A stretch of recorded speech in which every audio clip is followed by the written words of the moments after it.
أعوذ بالله من الشيطان الرجيم.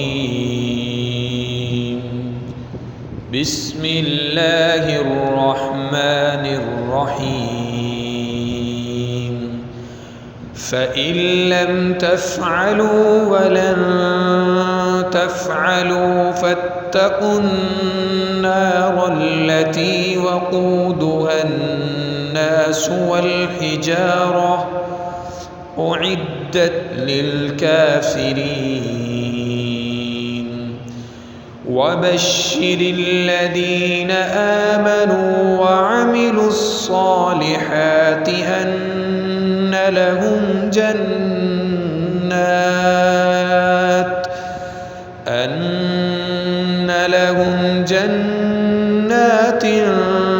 تجري من تحتها الانہار.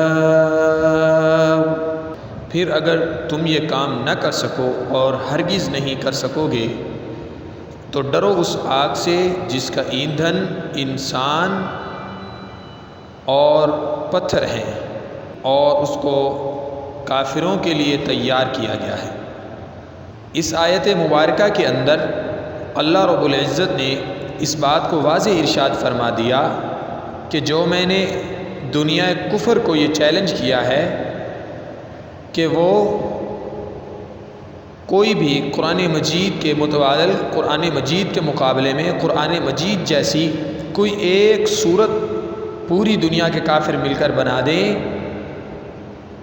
لیکن وہ نہیں بنا سکیں گے. آگے یہی ارشاد فرمایا وَإِن لَّمْ تَفْعَلُوا فَلَن تَفْعَلُوا کہ تم یہ کام کبھی نہیں کر سکو گے اور نہ اب کر سکتے ہو نہ کر سکو گے. مطلب کیا ہے؟ نہ آج کے کافر قرآن مجید کا انکار کرنے والے اگر سارے بھی اکٹھے ہو جائیں تو آج بھی کوئی صورت بنا نہیں سکتے اور قیامت کی صبح تک یہ چیلنج موجود ہے اور قیامت کی صبح تک یہ کوئی کام نہیں کر سکے گا.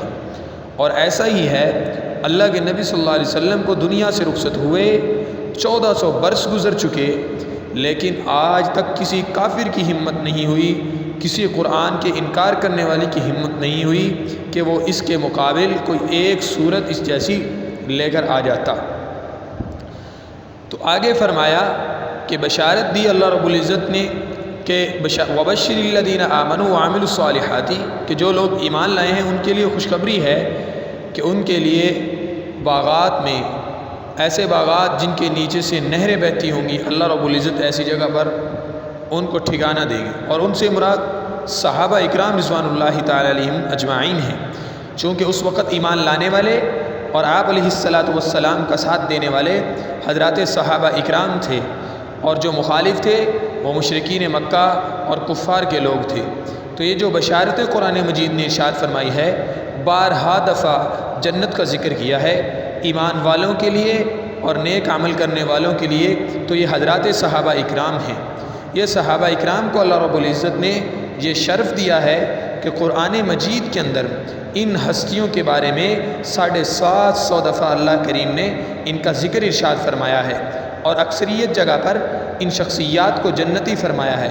یہاں تک کہ قرآن مجید کی جو آخری صورت نازل ہوتی ہے جب نبی علیہ السلام خطبہ حجۃ الوداع ارشاد فرماتے ہیں جس میں تمام صحابہ اکرام شامل تھے، تمام صحابہ اکرام جو فتح مکہ میں مسلمان ہوئے یا اس سے پہلے مسلمان ہوئے یا اس کے بعد مسلمان ہوئے، خطبہ حجۃ الوداع میں سارے صحابہ اکرام موجود ہیں. تو ان کے بارے میں قرآن کی آیت نازل ہوتی ہے الیوم اکملت لکم دینکم واتممت علیکم نعمتی ورضیت لکم الاسلام دینا کہ آج میں نے مکمل کر دیا تمہارے لیے تمہارے دین کو. کم ضمیر جمع کے لیے ہے، ایک کے لیے نہیں. یہ نہیں فرمایا کہ اللہ کے نبی صلی اللہ علیہ وسلم کے لیے اللہ کے نبی صلی اللہ علیہ وسلم کے دین کو پورا فرما دیا، بلکہ یہ فرمایا کہ میں نے آج مکمل کر دیا تمہارے لیے تمہارے دین کو. مطلب صحابہ کے لیے صحابہ کے دین کو، صحابہ دین والے اور دین صحابہ والا. وما علینا الا البلاغ.